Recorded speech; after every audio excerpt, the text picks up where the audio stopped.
Keshav Prasad Maurya deputy CM, लोक निर्माण विभाग 2017 में था, इस बार ग्रामीण विकास विभाग उनके पास है। ग्रामीण विकास विभाग सौंपा गया है डिप्टी सीएम केशव प्रसाद मौर्य को। दूसरे डिप्टी सीएम ब्रजेश पाठक जो कि कानून मंत्री थे 2017 में, इस बार चिकित्सा एवं स्वास्थ्य विभाग की जिम्मेदारी उनको सौंपी गई है।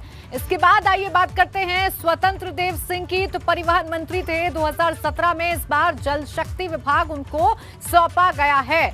इसके बाद आइए आगे बढ़ते हैं और बात करते हैं जितिन प्रसाद की। तो जितिन प्रसाद की अगर बात करें तो इस बार लोक निर्माण विभाग यानी कि सबसे भारी भरकम विभाग पीडब्ल्यूडी विभाग उन्हें सौंपा गया है। इस मंत्रालय की जिम्मेदारी जितिन प्रसाद को सौंपी गई है जो कि कांग्रेस से भारतीय जनता पार्टी में शामिल हुए थे। पिछली बार प्राविधिक शिक्षा मंत्री थे, 2017 में प्राविधिक शिक्षा मंत्री थे, लेकिन इस बार और आपको बताएं कि लोक निर्माण विभाग इस बार दिया गया है। 2021 सितंबर में उनको मंत्रिमंडल में शामिल किया गया था जब मंत्रिमंडल का विस्तार हुआ था, और प्राविधिक शिक्षा विभाग उनको सौंपा गया था, उनको दिया गया था। 2017 में सुरेश खन्ना वित्त एवं संसदीय कार्य मंत्री थे और इस बार भी यही जिम्मा उनको सौंपा गया है, कोई बदलाव नहीं किया गया है। वित्त एवं संसदीय कार्य मंत्री इस बार भी सुरेश खन्ना को बनाया गया है। सूर्य प्रताप शाही, इनके भी मंत्रालय में कोई तब्दीली नहीं की गई है। 2017 में कृषि मंत्री थे और 2022 में भी कृषि मंत्री ही रहेंगे सूर्य प्रताप शाही। इसके बाद आइए बात करते हैं बेबी रानी मौर्य जो कि सबसे ज्यादा चर्चित चेहरा रही इस बार। 2017 में मंत्री नहीं थी, लेकिन 2022 में उन्हें महिला कल्याण एवं बाल विकास विभाग सौंपा गया है, बड़ा मंत्रालय सौंपा गया है, हाई प्रोफाइल मंत्रालय है, बेबी रानी मौर्य को सौंपा गया है। लक्ष्मी नारायण चौधरी की अगर बात करें तो गन्ना विकास मंत्रालय सौंपा गया है। 2017 में दुग्ध विकास, पशुधन और मत्स्य पालन विभाग था लक्ष्मी नारायण चौधरी के पास, इस बार गन्ना विकास मंत्रालय उन्हें सौंपा गया है। आशीष पटेल जो कि सहयोगी दल के विधायक चुनकर आए, मंत्री बनाया गया, पिछली बार मंत्री नहीं थे लेकिन इस बार तकनीकी शिक्षा उन्हें दी गई है, तकनीकी शिक्षा मंत्री बनाया गया है।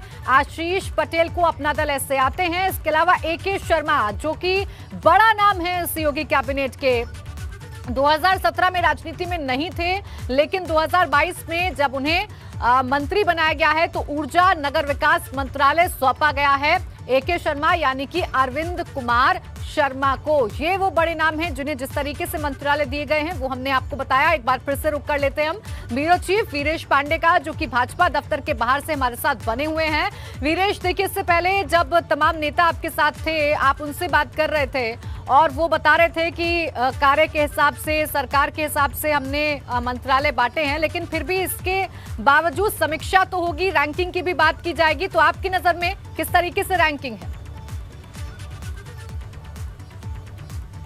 देखिए, जब सब्जेक्ट की बात होती है तो कोई फिजिक्स लेता है, कोई मैथ लेता है, कोई हिस्ट्री लेता है, कोई सांख्यिकी लेता है। तो जब इसमें तवज्जो दिया जाता है कि इस विभाग को इसने लिया है, कोई इंजीनियरिंग करता है, कोई होटल मैनेजमेंट करता है, कोई सामान्य ग्रेजुएट होता है, तो जब इसमें हिसाब किया जाता है तो मंत्रिमंडल के बंटवारे में हिसाब क्यों नहीं किया जाएगा, उसकी समीक्षा क्यों नहीं की जाएगी। और ये दोनों पार्टी के नेता थे, आखिर क्या बोलेंगे, क्या कहेंगे, किस बात पर सवाल उठाएंगे, किस बात की समीक्षा करेंगे। जाहिर सी बात है जो इन्होंने कहा, मैं भी अगर पार्टी का नेता होता तो वही कहता। समीक्षा पत्रकार करेंगे, मैं करूंगा, आप करेंगे और जो दर्शक होंगे वो करेंगे।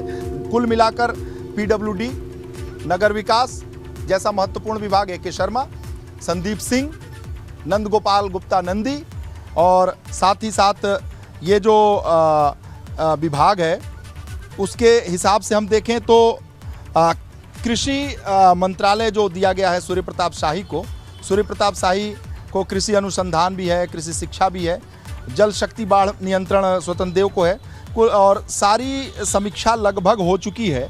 और हम बात करें दिव्यांग जन सशक्तिकरण विभाग की, तो इसलिए नाम इसकी व्याख्या करना पड़ेगा कि जब 2017 में हुआ था तो सबसे पहले दिव्यांग जन सशक्तिकरण विभाग दिया गया था ओम प्रकाश राजभर को। चूँकि राजनीति में ये बहुत एक्टिव रहते हैं, बहुत ज़्यादा अपने बयानों को लेकर चर्चित रहते हैं, तो इस बार नरेंद्र कश्यप को दिया गया है। ये बसपा में थे, बसपा के राज्यसभा सांसद थे, इस समय उत्तर प्रदेश पिछड़ा वर्ग मोर्चा जो है उसके प्रदेश अध्यक्ष हैं नरेंद्र कश्यप जी। किसी भी सदन के सदस्य नहीं है, उन्हें दिया गया है। दिनेश प्रताप सिंह के बारे में मैंने कहा कि ये रायबरेली की तैयारी है। अरुण कुमार सक्सेना, और ये कह सकते हैं कि कायस्थ बिरादरी से इस बार कायस्थ बिरादरी से मंत्री बने और मंत्री बनने के बाद स्वतंत्र प्रभार का मंत्री 2017 से लेकर 22 में कोई इस बिरादरी का इस पद का व्यक्ति नहीं था। और योगेंद्र उपाध्याय जो विधानसभा में मुख्य सचेतक आगरा से हैं, उन्हें उच्च शिक्षा दिया जो दिनेश शर्मा जी के पास था। दिनेश शर्मा के पास माध्यमिक शिक्षा था और उच्च शिक्षा था, तो श्रीमती गुलाबो देवी को माध्यमिक शिक्षा दे दिया गया और योगेंद्र उपाध्याय को दे दिया गया उनसे लेकर उच्च शिक्षा। और अगर हम बात करें राज्य मंत्रियों में तो दिनेश खटीक जो पहले भी मंत्री थे उनको जल शक्ति दिया है।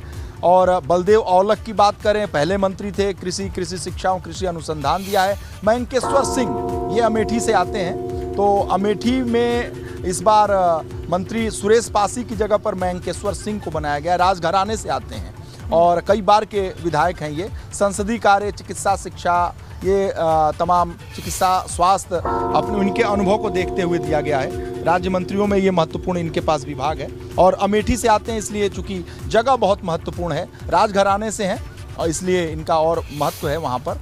जसवंत सैनी, संसदीय कार्य, औद्योगिक विकास, राज्य मंत्री हैं, लेकिन जसवंत सैनी के बारे में आपको बता दूं कि धर्म सिंह सैनी जो स्वामी प्रसाद मौर्य के साथ चले गए थे समाजवादी पार्टी में, उनको हराने में और सैनी बिरादरी के वोटर्स को अपने तरफ, भाजपा की तरफ रोके रखने में जसवंत सैनी का अहम योगदान रहा है। इसलिए उन्हें राज्य मंत्री बनाया गया। संसदीय कार्य, औद्योगिक विकास जैसा पद दिया गया है। मनोहर लाल मन्नू कोरी, ये पहले भी मंत्री थे, श्रम सेवा योजना उन्हें दिया गया। ब्रजेश सिंह देवबंद से आते हैं, लोक निर्माण के राज्य मंत्री बनाए गए हैं और ये दूसरी बार विधायक हैं। देवबंद जैसी जगह से विधायक बनना भारतीय जनता पार्टी से, इसलिए इन्हें उपकृत किया गया है और इनकी क्षमता। केपी मलिक जाट नेता हैं, बड़ौद से हैं, वन पर्यावरण का राज्य मंत्री बनाया गया है। सुरेश राही हैं, पासवान बिरादरी से हैं, कारागार दिया गया है। सोमेंद्र तोमर ये मेरठ से हैं, गुर्जर समुदाय से आते हैं। मीर भोज को लेकर पार्टी बैकफुट पर थी, लेकिन गुर्जरों ने इस बार साथ दिया है, ऐसा नहीं है। सोमेन तोमर जो उनको ऊर्जा और वैकल्पिक ऊर्जा का राज्य मंत्री बनाया गया है।